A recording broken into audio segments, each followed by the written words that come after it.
যে বিষয়টার কথা আপনাদেরকে বসার জন্য অনুরোধ করেছিলাম সেটা হলো যে আমি আপনাদেরকে আগে বলেছিলাম যে আপনাদের একটু বয়স্কদেরকে দিন শিখার একটা ক্লাসের ব্যবস্থা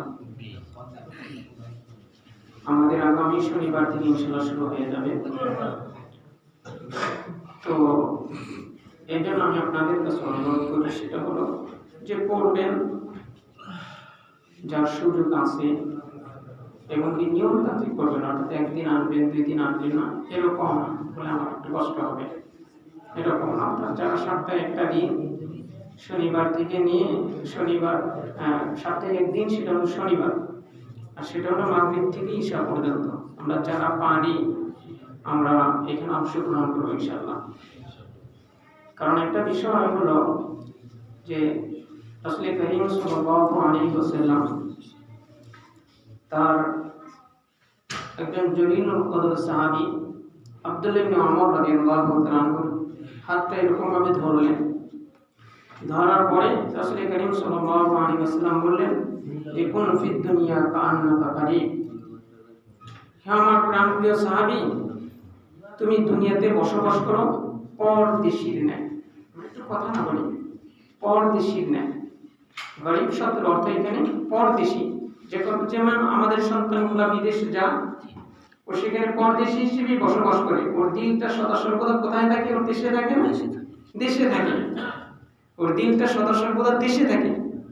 রাসূল কারীম সাল্লাল্লাহু আলাইহি ওয়াসাল্লাম ফরমান যে অর্থাৎ তুমি যদি এর চৌপেটটায় যেতে পারো ও আরবি ইসলামী, অর্থাৎ না এর চৌপেটটায় যাও, সেটা হলো তুমি এই দুনিয়াতে পথিকের ন্যায় বসবাস করো। অর্থাৎ একজন পথিক সেই দুনিয়ার অর্থাৎ চাকচিক্য দেখে সেইখানে দাঁড়িয়ে দিয়ে কত সুন্দর বিল্ডিং সে সেটা দেখে না, বরং পথিকের চিন্তা ফিকিরে থাকে যে আমি সামনের দিকে অগ্রসর হই, কারণ আমি যত তাড়াতাড়ি আমার গন্তব্যে পৌঁছাইতে পারি। রাসূল কারীম সাল্লাল্লাহু আলাইহি ওয়াসাল্লামের এই প্রাণপ্রিয় সাহাবীকে বলেন যে তুমি যদি তুমি পারো তাহলে কি হও, তুমি পরদেশীর ন্যায় বসবাস করি এই দুনিয়াতে, আর তার চেয়েও যদি তুমি অগ্রসর হতে চাও তাহলে পথিকের ন্যায় বসবাস করো। শুধু তাই না, বরং তুমি কি করো, বরং তুমি তোমার নিজেকে সদা সর্বদা কবরের বাসিন্দা মনে করো, যে তুমি এখন আসো মুহূর্তের ভিতরেই তুমি কবরের বাসিন্দা হয়ে যাইবা।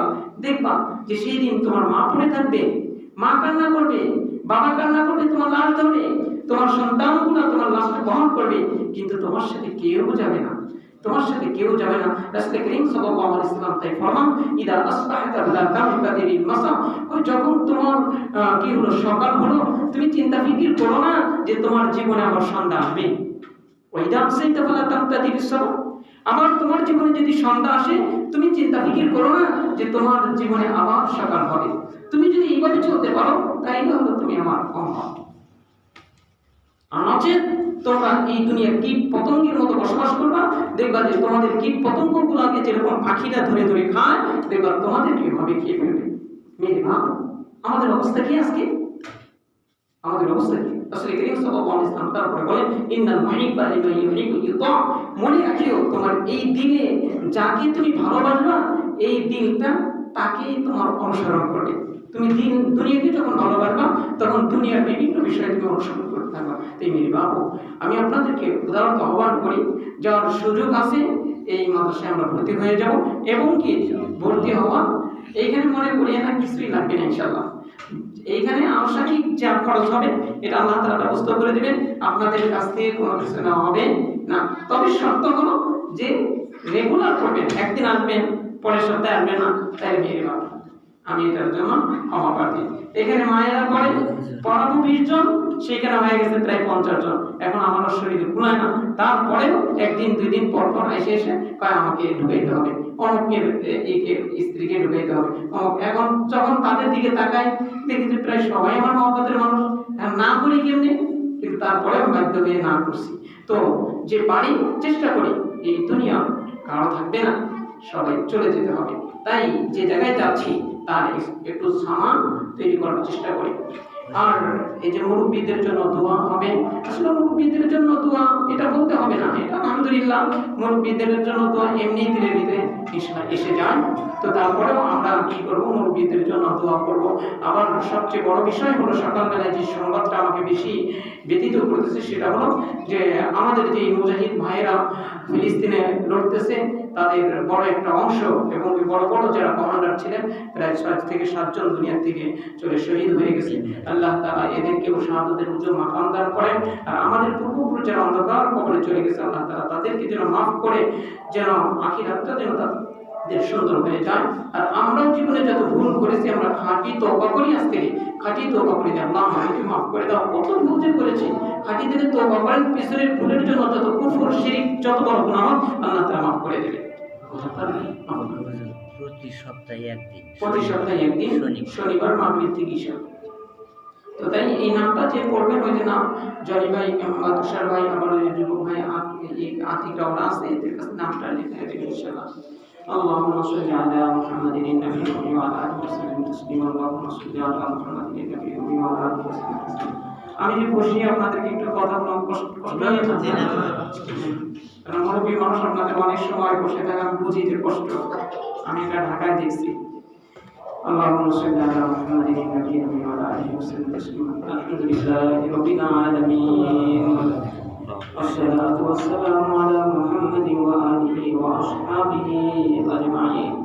رب كريم তুমি তোমার কুদরতি চোখ দিয়ে চায় দেখো, আমি তোমার অনেক বড় অধম গোলাম, তোমার অনেক বড় পেয়ারা বান্দাদেরকে নিয়ে হাত উঠাইলাম। মালিক রে, আমি তোমার কুদরতি পা ধরে বলি, আমার এই বুড়া বাবাদেরকে, আমার এই যুবক ভাইদেরকে তোমার সবচেয়ে বড় গণিতের কথা এদের নামটা লিখে নিও মালিক। মালিক আমরা তো ফিতনার জামানায় পড়ে গেছি, যেদিকে তাকে সেদিকে শুধু গুনাহ ছাড়া কিছুই দেখি না মালিক।